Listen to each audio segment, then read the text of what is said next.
Hoy vamos a tocar un tema bastante fuerte, en el sentido de que es un tema al que generalmente le huimos.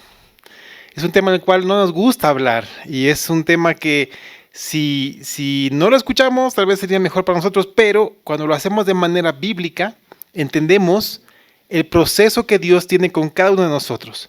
Hoy vamos a hablar del padecimiento y vamos a entender por qué padecemos, que en realidad es el título de la prédica de hoy. ¿Por qué padecemos?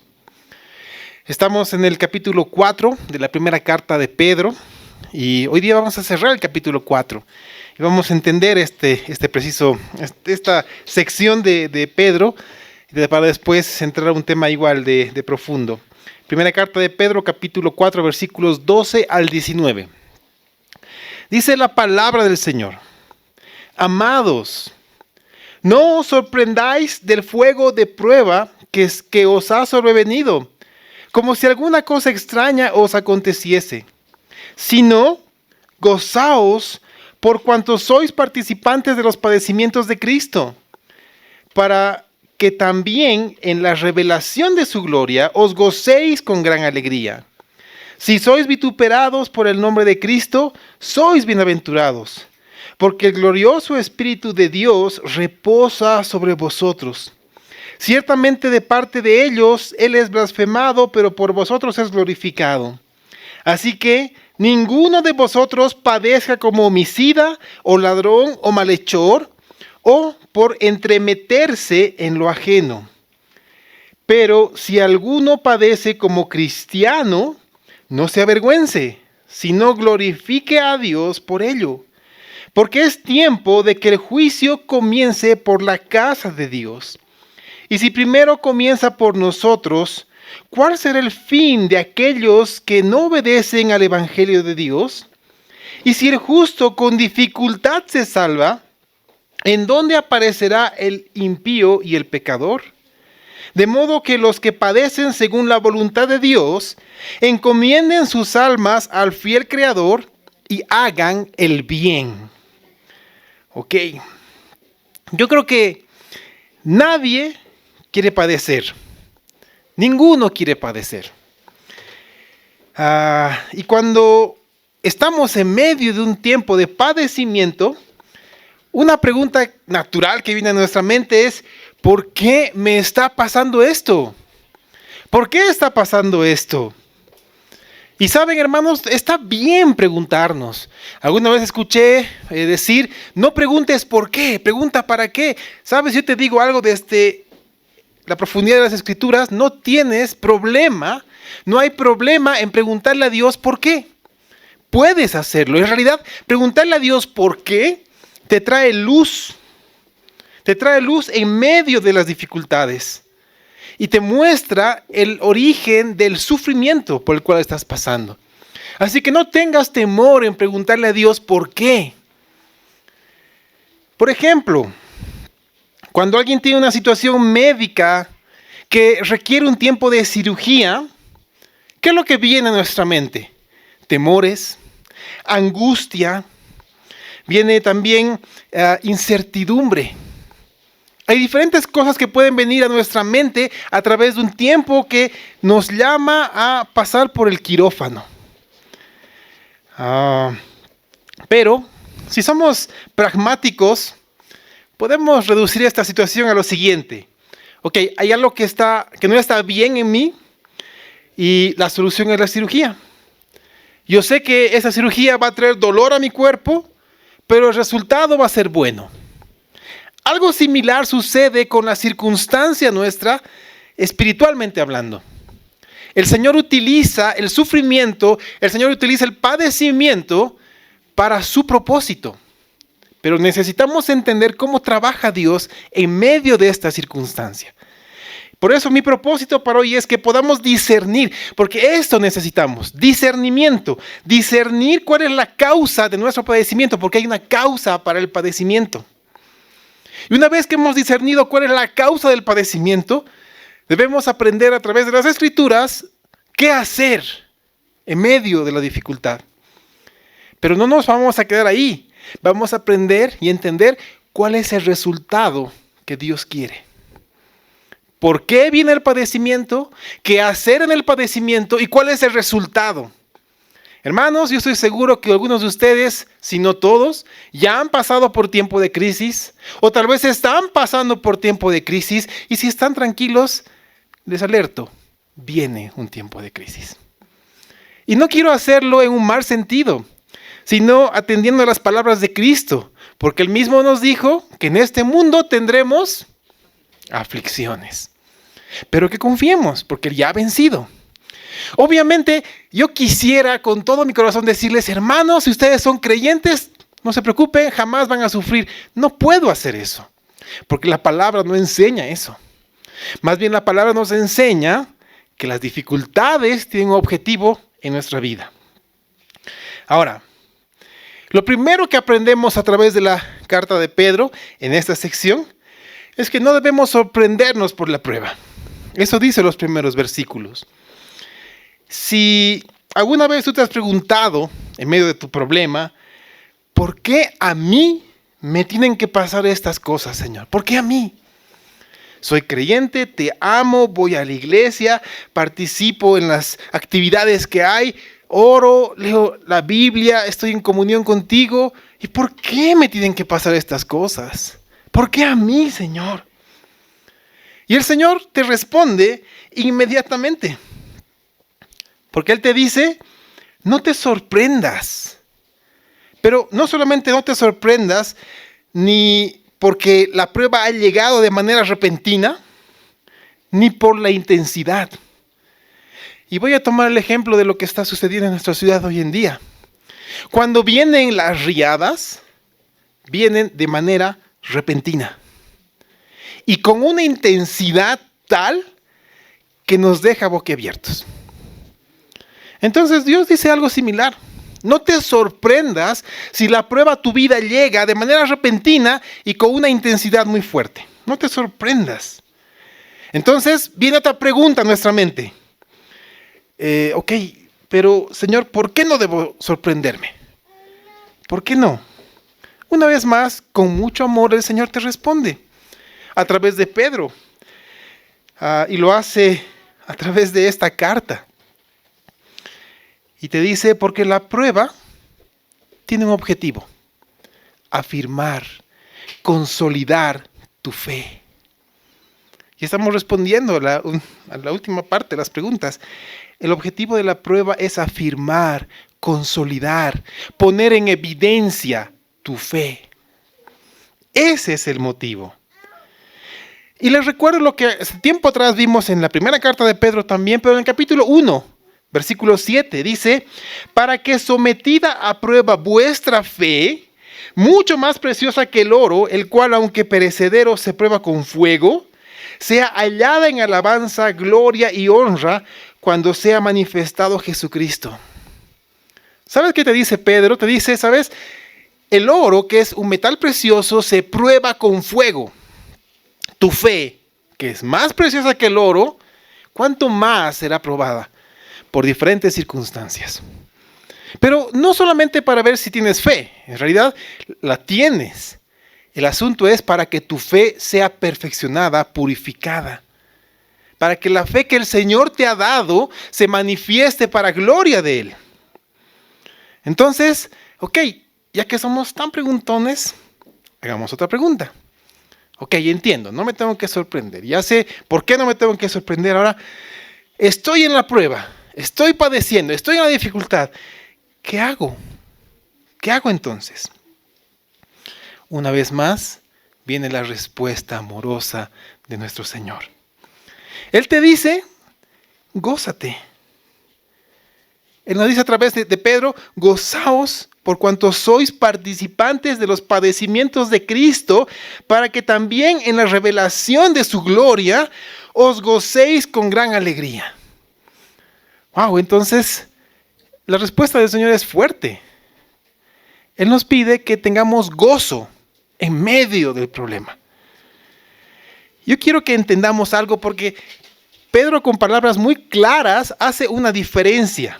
Y es necesario que comprendamos la diferencia en tener gozo en medio del padecimiento y el gozarnos con alegría, porque son dos cosas muy distintas.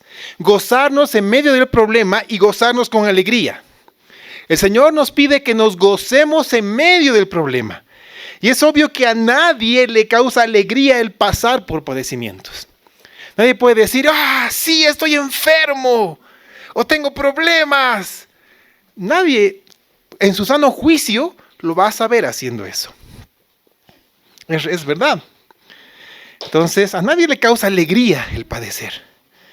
Más bien, ¿nos causa qué? Cuando tú estás padeciendo, ¿qué sientes? Tristeza, incertidumbre. Incluso muchas veces llegas a un punto de depresión, ¿no es así? ¿Saben qué es lo más extraño? Es que estos sentimientos de desesperación, incertidumbre, depresión, muchas veces son, entre comillas, prohibidos por ciertos círculos de cristianos. Yo he escuchado una vez a alguien decir, no, tú no puedes estar triste. ¿Acaso no eres hijo de Dios? ¿Acaso no te ha salvado el Señor? ¿Por qué estás triste entonces? Si estás triste, si estás deprimido, tal vez no eres cristiano. He escuchado esa enseñanza. Ok, yo pregunto, si esto es verdad, si es verdad que tú no puedes estar triste siendo creyente, dime, ¿qué hago con este versículo? Mateo 26, 38. Te lo leo. Dice, entonces Jesús, ¿de quién estamos hablando? Del Señor, del Salvador, de Jesús. Entonces Jesús le dijo, escucha, mi alma está muy triste hasta la muerte.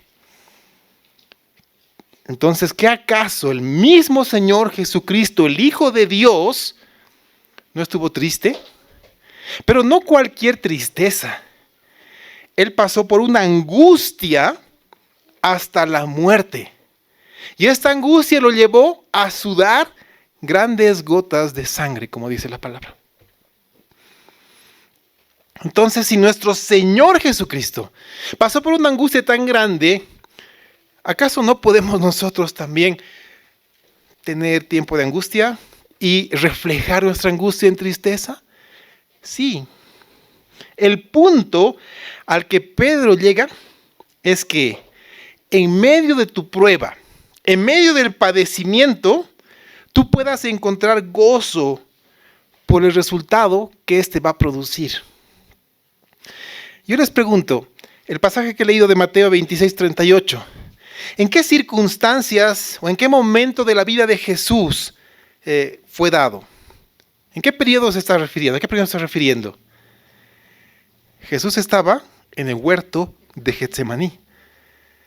Jesús tuvo esta gran angustia y oró 3 veces pidiéndole al Padre que quitara de él esa copa. Porque Jesús sabía lo que iba a venir. ¿Saben? A Jesús no le preocupaba, en cierto modo, todo el padecimiento físico que iba a pasar. A Jesús le preocupaba el tomar de la copa de la ira de Dios en lugar nuestro. Eso es lo que le preocupaba al Señor, lo que lo llevó a tanto padecimiento. Quiero leerte otro versículo que habla de este mismo periodo, de ese mismo tiempo del huerto de Getsemaní, cuando Jesús clamaba esto al Padre. Está en Hebreos capítulo 12, versículo 2. Y quiero que entiendas muy bien, porque a veces solamente citamos la primera parte de este versículo, pero la primera parte se complementa con todo lo que dice el versículo. Hebreos 12, 2. Y recuerda, estamos hablando del mismo periodo del huerto de Getsemaní. Dice, puestos los ojos en Jesús, el autor y consumador de la fe. Generalmente hasta ahí citamos este versículo, pero ahora escucha lo que viene después. Dice, el cual, por el gozo puesto delante de él, sufrió la cruz, menospreciando el oprobio, y se sentó a la diestra del trono de Dios. ¿Sabes? A la luz de este pasaje, podemos intentar imaginar ese episodio del huerto de Getsemaní. Ahí está nuestro Señor Jesucristo tendido en el piso, como dice el Evangelio, orando y clamando al Padre que pase de él esa copa, pero que no se haga su voluntad sino la suya. Entonces, ¿qué pasó? Dice la palabra que un ángel fue y lo confortó. ¿Cómo lo confortó? Aquí está. Poniendo delante de él el gozo. Un gozo tal que el Señor sufrió la cruz por nosotros. Yo me pregunto, ¿cuál es este gozo? ¿Tú sabes cuál es este gozo? Este gozo somos todos los que estamos reunidos hoy, no solamente en esta iglesia local, sino a lo largo y ancho de este planeta.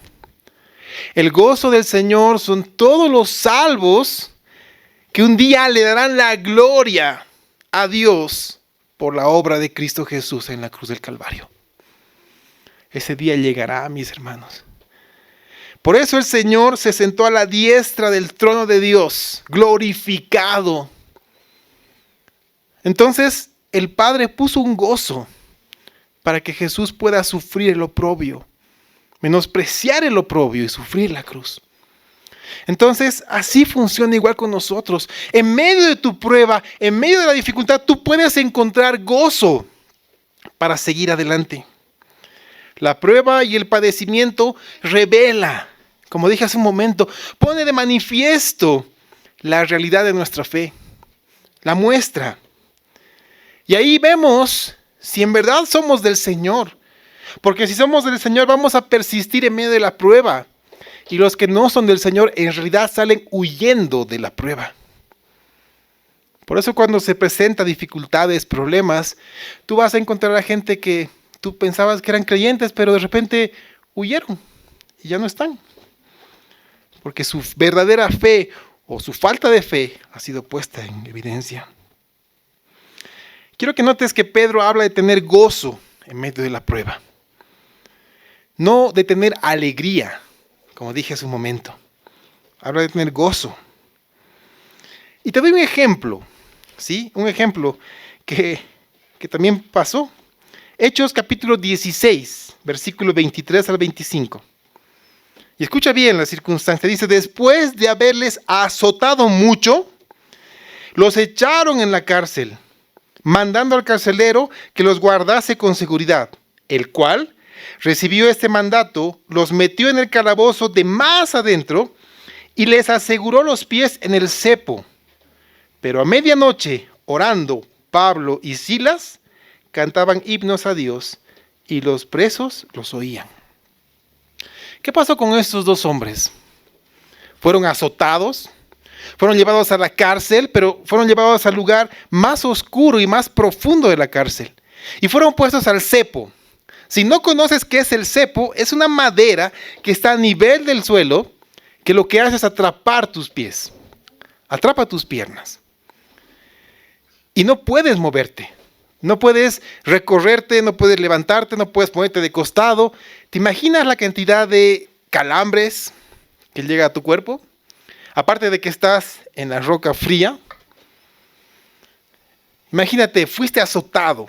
Estás en la cárcel, en la parte más profunda, húmeda y oscura, y estás con el cepo que te impide moverte y siquiera ponerte un poco cómodo para no sentir tanto dolor por las magulladuras del azote. Y en medio de esa circunstancia, ¿qué hacían ellos? Oraban y cantaban himnos a Dios. ¿A quién acudió Pablo y Silas en su dificultad? A Dios. ¿A quién debes tú acudir? ¿A quién debemos acudir en medio del problema? A nuestro Señor. Así que en la prueba podemos encontrar mucho gozo. Podemos encontrar gozo. Obviamente eso no garantiza que encontremos alegría, pero sí podemos encontrar gozo. Yo te reto a que hagas esto. Mira, la anterior semana yo recibí una noticia muy fuerte que puso en dificultades a mi familia. Yo me refugié en mi escritorio, tengo un sillón, saqué mi Biblia y leí la porción que me tocaba ese día. Providencialmente el Señor me habló de manera específica a lo que estaba sucediendo. Y más aún a través de orar, a través del salmo que me tocaba ese día, el Señor me dio gozo, paz y tranquilidad. Haz lo mismo. Acude al Señor en su palabra. Acude al Señor en tiempos de angustia. Y verás cómo Él te da gozo y te da paz y te ayuda a seguir. Porque, como dice Pedro La alegría la tendrás cuando el Señor se manifieste. Como les dije, una cosa es tener gozo en medio de la prueba y otra cosa es gozarnos con alegría. ¿Cuál no será el momento que nos gocemos con alegría? Yo creo que en Apocalipsis 21:4. Porque dice, enjugará Dios toda lágrima de los ojos de ellos, y ya no habrá muerte, ni habrá más llanto, ni clamor, ni dolor, porque las primeras cosas pasaron. Ahí nos gozaremos con alegría, porque el Señor será manifiesto por completo en nuestra vida. Ahí sí tendremos la alegría que nada ni nadie nos podrá quitar, porque el pecado nunca más se va a enseñorear de nosotros. Pero hoy, en este mundo, podemos tener gozo en medio de tu dificultad, en medio del problema. Yo creo que todos hemos llorado, yo creo que todos hemos sufrido en medio de la prueba. Lo hemos hecho. Tal vez no en público, tal vez en privado. El padecimiento nos ha llevado a esto. Porque nos podemos sentir tristes, angustiados, desesperados. Pero puedes encontrar gozo en medio de esa prueba, hermano mío. Yo quiero animarte en ese sentido. Tú puedes encontrar gozo en medio de la prueba al levantar la mirada y ponerla en Cristo Jesús. Porque como dice lo que te leí de Hebreos, Él consolida tu fe. Él te afianza en la fe y añade a tu futuro cosas serias y fuertes en medio del padecimiento. Yo me abrazo de lo que dice Pablo a los Corintios, segunda carta a los Corintios 4, 17 al 18. Y escucha, dice, porque esta leve tribulación momentánea produce en nosotros una cada vez más excelente y eterno peso de gloria. No mirando a nosotros las cosas que se ven, sino las que no se ven. Pues las cosas que se ven son temporales, pero las que no se ven son eternas. ¿Sabes qué te dice Pablo? Ok, tú puedes padecer mucho tiempo aquí. Tal vez unos años. No sé, 5, 10, 20, no sé, varios años. Pero eso no es nada a comparación del gozo de la eternidad. Y eso hablábamos con una hermana la anterior semana y veíamos el tiempo de parto. Las hermanas que han dado a luz saben que es un dolor indescriptible. Tal vez el único dolor que el esposo pueda sentir en ese momento es la mano siendo estrujada por la esposa al punto de casi ser fracturada. Máximo es eso, pero las hermanas han padecido el dolor de dar a luz. Yo preguntaba a esta hermana, por la vida de tu hijo, ¿volverías a pasar esos dolores de parto? Sí, sin ningún problema. ¿Por qué? Porque ya tuvo a su hijo en brazos. Y esos dolores de parto pasaron. El Señor compara muchas veces nuestro sufrimiento en este mundo como los dolores de parto, que son pasajeros. Pero la gloria de estar en el reino de Dios, en el cielo, y pasar la eternidad con Cristo, no tiene precio. Pedro también nos advierte que el vituperio es parte de la prueba, pero nos anima a que en esta situación seamos, como él dice, bienaventurados. ¿Sabes por qué nos llama bienaventurados? Porque el sufrimiento no es por culpa nuestra, sino por honrar a Cristo y seguir con fidelidad su palabra. ¿Alguna vez te ha pasado esto?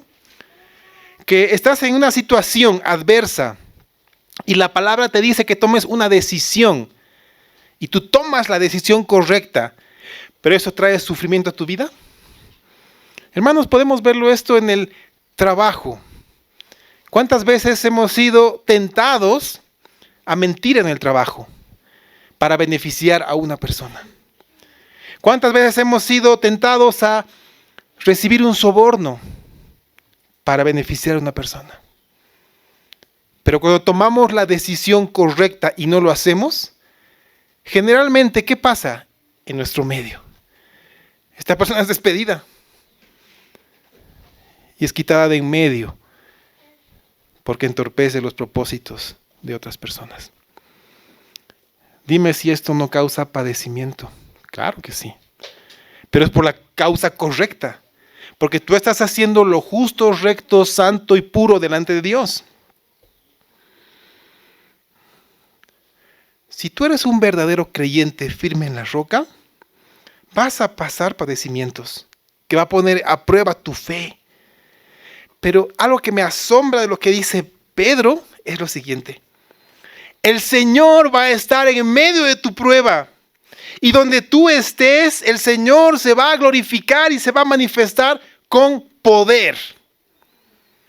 Eso es lo que dice Pedro. De la misma manera que en el Antiguo Testamento Dios se manifestó con gloria y poder en el tabernáculo de reunión o en el templo, hoy en día, ¿dónde está el templo donde Cristo se manifiesta? En nosotros. ¿O acaso no sabemos que somos templo de Dios? Ahora tú eres el templo de Dios. Y si tú eres el templo de Dios, el Señor está en ti. Y donde está el Señor se manifiesta con poder para su gloria.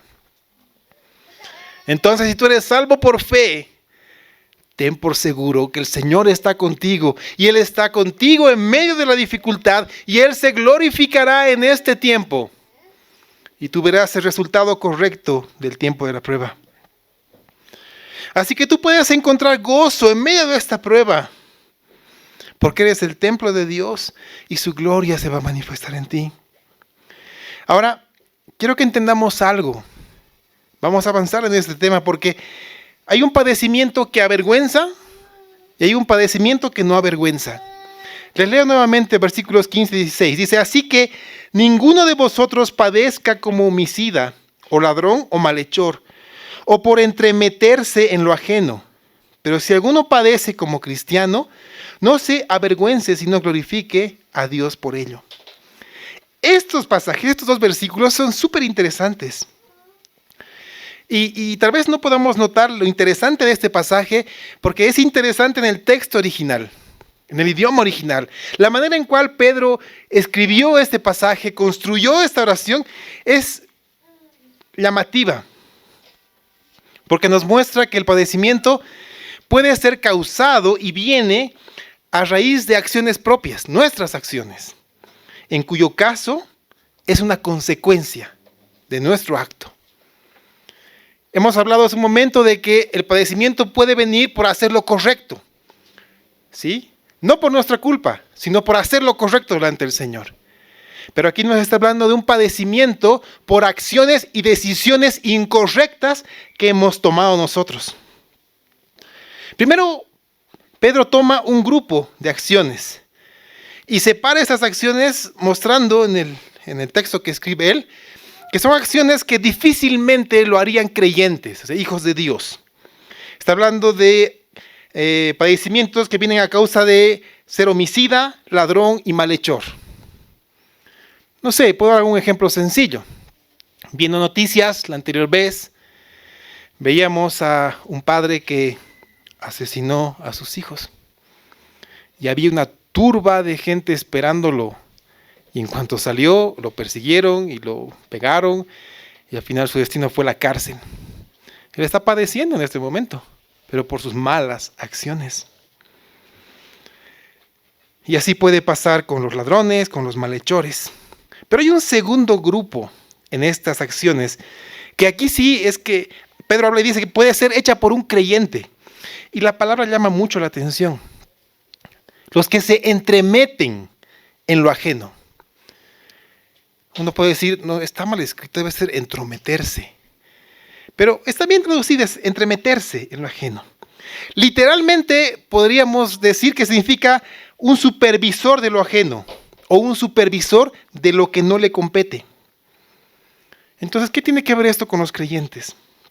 Pablo exhorta a los creyentes a no tener esta actitud por los problemas que ocasiona y por los resultados que trae. Porque esto genera padecimiento. Te doy otro ejemplo. Pablo habla de esto, como te dije, a los tesalonicenses. En su segunda carta, capítulo 3, versículo 11. Escucha, dice, usa la misma palabra, dice, porque oímos que algunos de entre vosotros andan desordenadamente, no trabajando en nada, sino entremetiéndose en lo ajeno. Y se está hablando de creyentes. Esto se aplica a creyentes. Y son creyentes que están pendientes de lo que hacen otros, de lo que hacen y de lo que no hacen otros. Pero lo hacen en un afán pecaminoso. Como esos fariseos que están pendientes de este hermanito no ha hecho esta cosa, o este hermanito está en esto, o este hermanito está pensando en tal cosa, o está viendo tal cosa. Está pendiente de otros. Está a la pesca del pecado de otros. Eso es lo que está haciendo. Y eso trae juicio y reprobación. Y obviamente trae padecimiento. Y ese es un padecimiento no por causa de Cristo, sino por causa de nuestro pecado. Entonces, ¿qué debemos hacer con estos hermanos? Pablo lo dijo, Pedro también. Si hay un hermanito que está preocupado en lo que hace y no hace los demás, es porque tiene mucho tiempo libre, porque no está haciendo lo que tiene que hacer. Pablo habla de que no está trabajando y se está entremetiendo en asuntos que no le competen. ¿Alguna vez ha pasado esto? Yo creo que sí, muchas veces. Gente que está pendiente de lo que haces o no haces. Y esto trae juicio. El Señor no quiere esto para nosotros. Él quiere que nos ocupemos en la obra de Dios. Pero ojo, quiere que te ocupes en la obra de Dios en tu vida. No de la obra de Dios en la vida de los demás. El Señor sabe cómo y cuándo hacer las cosas. Ahí tienes el ejemplo de Pedro y Juan. Pedro fue restaurado, le encomendó apacentar a su rebaño. Y cuando Pedro de repente miró a Juan, ¿qué le preguntó? Señor, ¿y qué de este? ¿No? Básicamente Jesús le dijo, ¿a ti qué te importa? Tú sígueme a mí. Entonces muchas veces la gente puede estar pendiente de que, ok, sí, el Señor está obrando en mí, pero este hermanito que tiene un año menos que yo en la iglesia ya está en el liderazgo. O este hermanito que no sabe la Biblia está enseñando a jóvenes. O este hermanito que no canta como yo ya está en el coro. ¿Se dan cuenta? Estamos pendientes de la obra de Dios en otras personas. Pero no estamos pendientes de la obra de Dios en nuestra vida. Y esto trae padecimiento. ¿Saben por qué? Porque el enemigo es sutil en esto. El enemigo toma esas acciones y básicamente te engaña y te dice, ahí está, pues mira, tú mereces estar en ese lugar y esa otra persona que no lo merece. Y tú caes en la tentación. Y ahí comienza el tiempo de dificultad, de padecimiento en tu mente y traes padecimiento. Así que ese es el padecimiento por entremeterse en lo ajeno. Y eso no glorifica a Dios.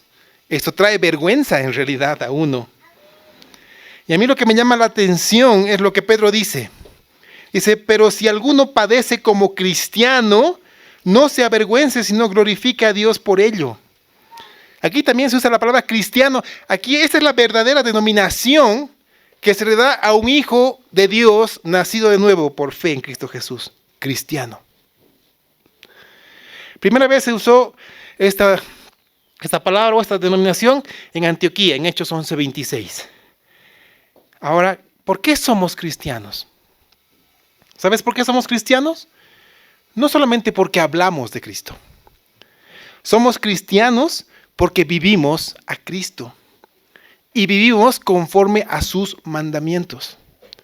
Por eso Jesús dijo, si me amas, obedece mis mandamientos. Yo te pregunto, ¿dónde encuentras los mandamientos de Dios? ¿Dónde están los mandamientos de Cristo? En su palabra. ¿Quieres ser un verdadero cristiano? Debes amar a Dios, debes amar a Cristo, debes obedecerlo. Y para obedecerlo debes conocer su palabra, sus mandamientos. Así funciona, hermanos, el cristianismo. Vivir a Cristo. Entender que Él es nuestro Señor. Ahora vamos a ver otro tipo de padecimiento, ¿sí? Uno por juicio. Y leamos nuevamente versículos 17 y 18. Escucha, dice, porque es tiempo de que el juicio comience por la casa de Dios. Y si primero comienza por nosotros, ¿cuál será el fin de aquellos que no obedecen el evangelio de Dios? Y si el justo con dificultad se salva, ¿en dónde aparecerá el impío y el pecador?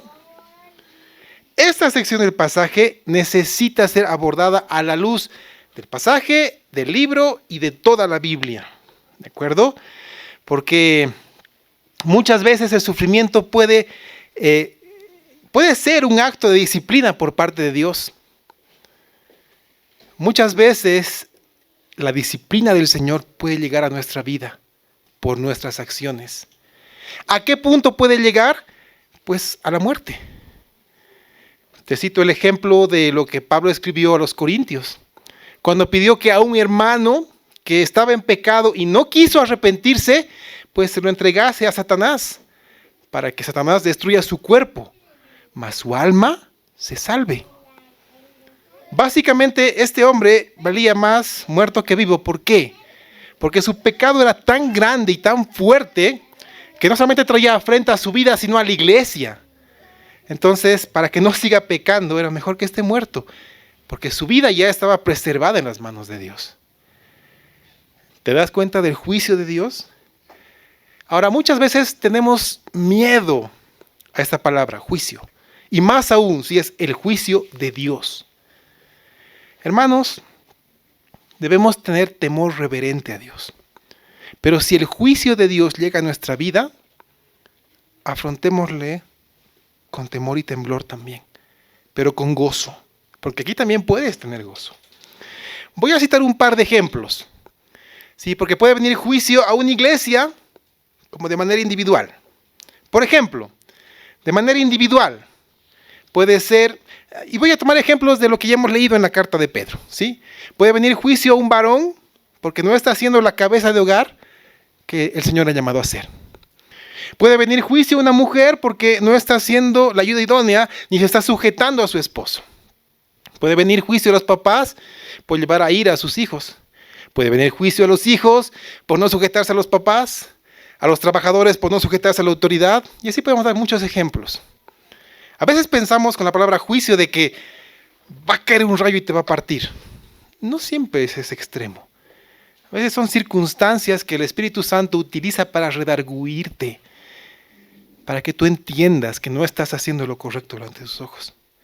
Y en manera global o colectiva, como iglesia, el juicio puede venir porque, no sé, el liderazgo ha tomado una mala decisión y ha puesto en liderazgo a alguien que no cumple los requisitos establecidos por Dios. Entonces viene juicio. Ahora, hermanos, quiero que entendamos esto. Nuestro Dios no castiga. Nuestro Dios disciplina. ¿Sabes cuál es la diferencia? El castigo trae dolor, pero la disciplina termina en restauración. Es por eso que cuando un padre va a disciplinar a su hijo, lo hace con el objetivo de que la mala acción que ha cometido no se repita otra vez. Ahí te das cuenta que estás disciplinando correctamente a tu hijo. Pero si tú vas y comienzas a golpearlo porque te ha avergonzado, tú estás castigando y no estás disciplinando. Y hay mucha diferencia en eso. Porque el castigo va a generar rebeldía, pero la disciplina va a manifestar la obra de Dios en nuestra vida. En este punto, hermanos míos, necesitamos pedirle a Dios sabiduría y discernimiento para saber el motivo de nuestro padecimiento. Si es por causa de Cristo o es por causa de juicio. Si es por causa de juicio, que el Señor a través del Espíritu Santo nos muestre qué estamos haciendo mal, en qué estamos inquiriendo en contra de la palabra de Dios, para retomar nuevamente el camino. Pero sabes, cualquiera sea el caso, igual podemos encontrar sumo gozo. ¿Sabes por qué? ¿Qué dice la palabra acerca de la disciplina?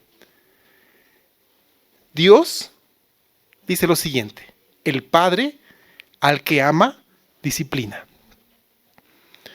Si alguien no está siendo disciplinado es porque o no es amado o no tiene padre. Pero si estamos siendo disciplinados es porque tenemos a un Padre que nos ama. Y esto puede generar gozo en nosotros, porque el Señor quiere lo mejor para nuestra vida. Así que cualquiera sea el caso, hermano mío, tú puedes encontrar gozo en medio de la dificultad y del problema. Si es por disciplina, gózate, porque hay un Padre que vela por ti, te ama y quiere lo mejor de ti, que dejes el camino incorrecto y vuelvas al camino angosto. Pero si tu padecimiento es por causa de Cristo, gózate, porque el Señor cuida de ti en medio de la aflicción y pasarás el valle de sombra de muerte tomado de la diestra del Señor. Así funciona, hermanos míos. Así que hay una advertencia, hermanos míos, en este caso del juicio. Probablemente por nuestra mente puede pasar la siguiente idea. Un hermano ha hecho algo en contra de ti, algo serio, y esto ha acarreado juicio a su vida. Tú puedes decir, ahí está, pues bien hecho, el Señor es justo, ¿para qué hace macanas? No caigas en este pecado, porque si tú caes en ese pecado, te estás entremetiendo en lo ajeno y vas a acarrear juicio a tu vida. Deja que el Señor se encargue de lo que tiene que hacer. Tú encomienda tu causa al juez justo y ora por tu hermano para que el Señor lo restaure, para que su disciplina tenga el fin esperado, que es la restauración. Y así tú cumplirás y harás lo correcto. Hermanos, que quede claro lo siguiente. Los sufrimientos, el padecimiento en la vida cristiana es una manifestación del amor del Padre. Y parece algo ilógico, pero la Biblia lo enseña desde un punto de vista claro. Te doy el ejemplo de Pablo. Pablo es conocido como el gran apóstol de la iglesia a los gentiles. Pablo literalmente inundó la tierra conocida en ese momento con la palabra de Dios. Fue amado por muchos. Fue cuidado por iglesias enteras. Visitó muchos países plantando iglesias. Pero ¿sabes qué dijo Jesús de él el momento que se convirtió? Hablando un hombre para que vaya a orar por él, para que le caigan las escamas de los ojos, a los días de haberse convertido. Le dijo, ve, porque instrumento escogido me es. Y yo le enseñaré cuánto le es necesario padecer por causa de mi nombre. Cuando tú lees por primera vez esto, te puede dar la falsa impresión de que Jesús dijera, Él va a aprender a padecer por causa de mi nombre. No, el Señor está diciendo, Pablo va a padecer por causa de mi nombre. Pero esto me traerá gloria y te dará a Él un mayor peso de gloria para la eternidad. Y es lo mismo contigo. Si tú estás padeciendo, si has padecido o vas a padecer, ten en cuenta que la mano del Señor está contigo porque Él es tu Padre y Él está sirviendo tu vida para sacar lo que no le agrada y para que tú seas purificado y tu fe sea acrecentada y tu fe sea asentada en la roca firme que es Cristo Jesús, el autor y consumador de esta fe. Así que, hermanos míos, no huyamos del padecimiento. Más bien encontremos gozo en medio de él, porque el Señor es nuestro Padre. Porque el Señor no nos prueba más de lo que podemos aguantar. Porque cuando estamos en medio de la prueba, el Señor pone la puerta de salida para nosotros. Y el Señor nos sustenta, el Señor nos cuida, el Señor vela por nosotros. Tú no estás solo, el Señor está contigo, Él te lleva de la mano y muchas veces Él te ha cargado. Que has pasado la prueba sin dificultad y con gozo. Yo te animo a que entiendas esto. Si estás en dificultad, primero pide sabiduría a Dios para saber por qué ha venido esto. Si es porque te has entremetido en lo ajeno o porque has tomado malas decisiones contrarias a la palabra, arrepintámonos y pidamos al Señor que nos perdone. Él es bueno, amplio, fiel para perdonarnos y echar en lo profundo del mar nuestro pecado y no traer a memoria más esto y limpiarnos nuevamente. Hermanos, Si nuestro gozo es por causa de Cristo, gocémonos, porque el Señor se complace en nosotros. ¿Y sabes qué más dice Pedro?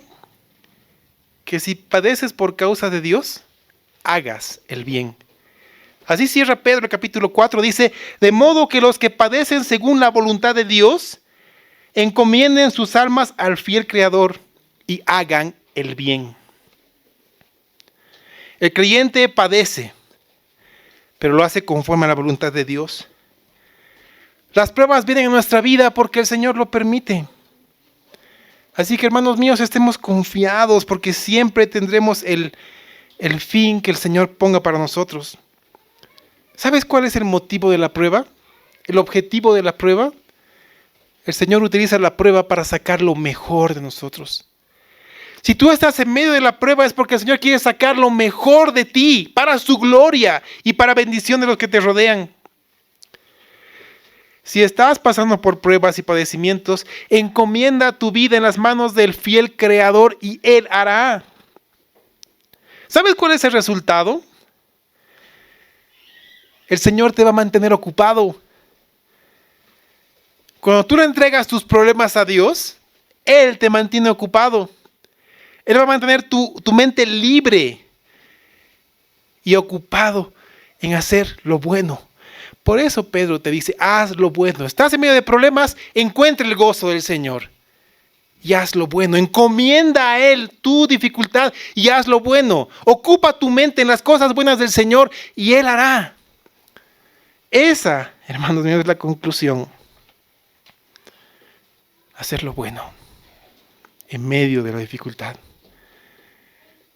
Así que pidamos sabiduría a Dios. Alguna vez, hablando con los hermanos, algo que me llamó mucho la atención es que me dijeron que todos tienen una alabanza preferida.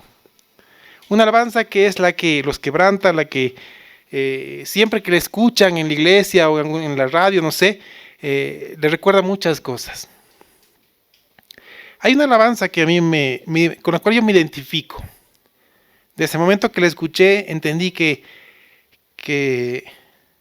hablaba mucho de mi caminar con el Señor. No la van a escuchar en la iglesia porque no sé quién la compuso, la hizo con tono de mariachi. Y me llama la atención porque habla de sufrimiento y la expresa con gozo. Te leo la primera parte de esta alabanza. Dice, he aprendido a vivir de rodillas. He aprendido a esperar en ti.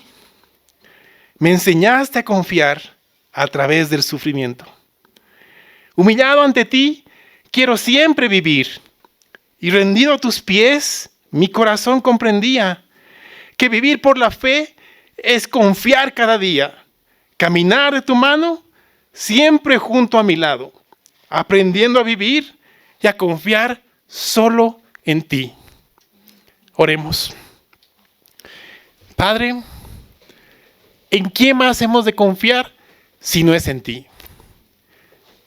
Te rogamos que si estamos en medio de la dificultad, nos des el discernimiento adecuado para poder entender de dónde proviene, Señor. Si es por causa nuestra, por nuestras malas decisiones, por nuestro pecado, por nuestras acciones. Si es así, Señor, nos arrepentimos y queremos volver a ti. Porque hemos entendido que tú usas este padecimiento, este sufrimiento para encaminarnos nuevamente hacia ti. Señor, y encontramos gozo en esto, porque nos damos cuenta que tú eres nuestro Padre y nos disciplinas con amor. Señor, si nuestro padecimiento es por causa de tu nombre, igual nos gozamos, porque entendemos que tú nos das el querer y el hacer y la fuerza para hacer lo que te agrada. Señor, conforme a tu palabra, danos la salida en medio de la dificultad. Yo te pido, Padre, que ayudes a todos los que estamos acá presentes y a los que van a escuchar este mensaje por cualquier medio, que les ayudes a encontrar el gozo en medio de la dificultad. Porque tu propósito es sacar lo mejor de nosotros. Queremos darnos cuenta de que esto es pasajero. Eso es pasajero. Lo que importa es la eternidad. Y queremos entrar con gozo y alegría en tu presencia. sabiendo que hemos triunfado, que hemos vencido, porque primero tú has vencido. Señor, a ti sea la gloria. Ayúdanos a ocuparnos en lo bueno, en lo que te agrada. Señor, manténnos ocupados haciendo el bien, para que las dificultades pasen y sean pasajeras. Por favor, Señor, te lo pedimos con fe, sabiendo en quién hemos creído, entendiendo que tú eres el autor y el consumador de la fe que nos ha sido dada. Gracias por darnos gozo en medio de la prueba. En nombre de Jesús te bendecimos. Amén. Amén, hermanos.